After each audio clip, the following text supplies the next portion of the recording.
Our topic for today is about maintenance of cleaning equipment. Housekeeping grade 7 and 8 Exploratory.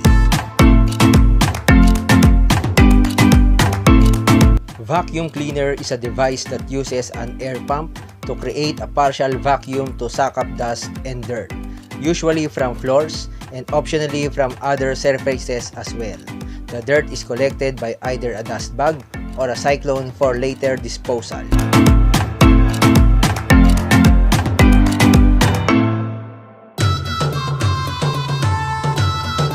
Vacuum cleaners, which are used in homes as well as in industry, exist in a variety of sizes and models. Small battery-operated handheld devices, domestic central vacuum cleaners, huge stationary industrial appliances that can handle several hundred liters of dust before being emptied, and self-propelled vacuum trucks for recovery of large spills or removal of contaminated soil.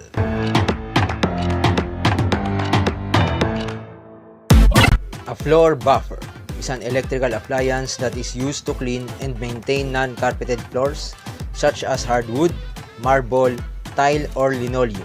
It is also known as a floor polisher or floor burnisher.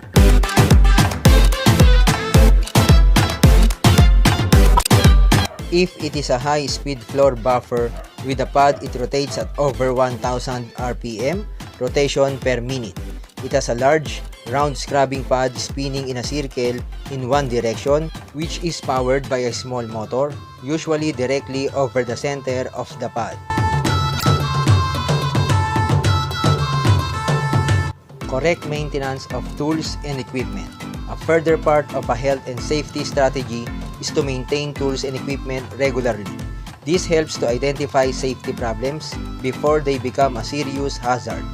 Only qualified people should carry out the maintenance. They should also keep the records of their inspections.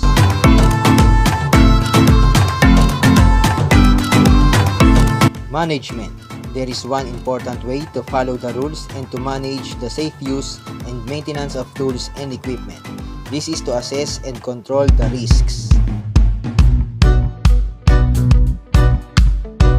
Employers should conduct risk assessments that cover the setting up, use, and maintenance of tools and equipment at work. The risk assessment process must identify the environments in which workers will use the tools and equipment, any local conditions that may affect safety, and how the workers will actually use each item in practice.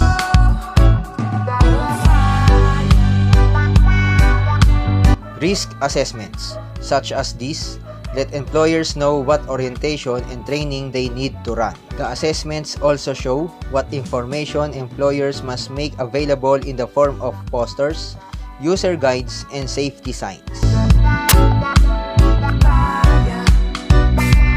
By limiting risks in this way, employers have some control over potential hazards. Specifically, employers should, number 1, place guards on machinery to protect fingers and limbs. Number 2, ensure that the system controls have appropriate warning devices.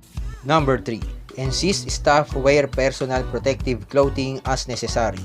And number 4, arrange for maintenance when equipment is safely shut down and not in use. And that's all for today. Please click the subscribe button. Thanks for watching and God bless everyone.